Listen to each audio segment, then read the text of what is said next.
आज हम आज़ाद भारत में रहते हैं, जो कि 15 अगस्त सन 1947 को आज़ादी मिली थी और देश को आज़ाद कराने में न जाने कितने लोगों ने अपनी जान की कुर्बानी दे दी। हालांकि यहाँ भी आज़ादी के लिए लड़ने वाले दो विचारधाराओं में बटे हुए। इसमें से एक तरफ तो वे लोग थे जो आज़ादी अपनी ताकत के बल पर छीनना चाहते और कुछ लोग अहिंसा के मार्ग पर चलते हुए आज़ादी प्राप्त करना चाहते थे। इन्हीं अहिंसावादी विचारधारा रखने वाले लोगों में से एक थे मोहनदास करमचंद गांधी। मोहनदास करमचंद गांधी को हम महात्मा गांधी के नाम से भी जानते हैं। गांधी जी भारतीय इतिहास के वो व्यक्ति हैं जिन्होंने देश हित के लिए मरते दम तक लड़ाई लड़ी और उन्हीं की तरह हजारों लोगों की वजह से हमारा देश अंग्रेजों से आजाद हो सका था। तो फ्रेंड्स, आज हम महात्मा गांधी की बायोग्राफी के बारे में जानेंगे कि किस तरह अहिंसा के मार्ग पर चलने वाले गांधी जी ने ब्रिटिश गवर्नमेंट की नींद हराम कर दी। इसकी शुरुआत होती है 2 अक्टूबर 1869 से, जब गुजरात के पोरबंदर में महात्मा गांधी जी का जन्म हुआ। उनके पिता का नाम करमचंद गांधी और उनकी मां का नाम पुतलीबाई था।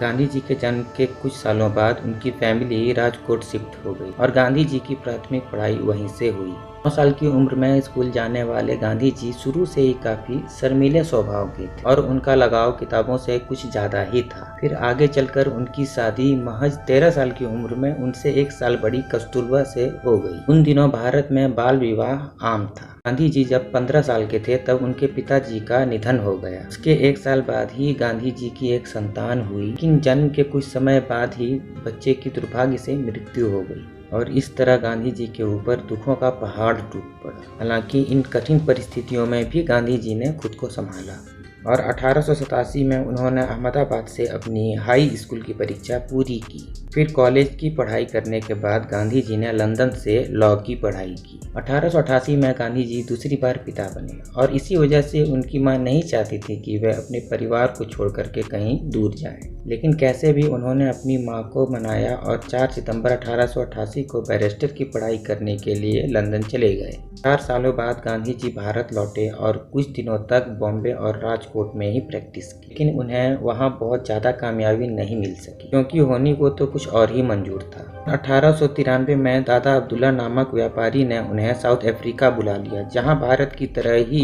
ब्रिटिश हुकूमत थी। 23 साल के गांधी जी को अफ्रीका में कदम कदम पर भेदभाव का सामना करना पड़ा। टिकट सही होने के बावजूद सिर्फ अलग रंग और नस्ल के होने के कारण ट्रेन के फर्स्ट क्लास से उन्हें बाहर निकालकर फेंक दिया गया। यदि कोई आम इंसान होता तो कब का भाग गया होता। लेकिन इस जैसी कई अनगिनत घटनाओं के बावजूद गांधी जी ने अफ्रीका में 21 साल बिताए और वहीं रहकर कई कुरीतियों और भेदभावों के खिलाफ लड़ते रहे और खुद के द्वारा स्थापित किए गए फिनिक्स और टॉल्स्टॉय फार्म में सत्याग्रह को एक शस्त्र के रूप में विकसित किया। अंग्रेजों से आजादी दिलाने के उद्देश्य से गांधी जी सन 1915 में भारत लौट आए। इनका पहला आंदोलन चंपारण सत्याग्रह था, जिसमें जबरदस्ती नील की खेती कराई जाने से इन्होंने मुक्ति दिलाई। इसके बाद उन्होंने गुजरात प्रदेश के खेड़ा जिले में बाढ़ और अकाल की स्थिति होने के बावजूद कर वसूले जाने का अहिंसक विरोध किया और अंग्रेजों को समझौता करने पर मजबूर कर दिया। इन सफल आंदोलनों की वजह से गांधी जी को पूरा देश जानने लगा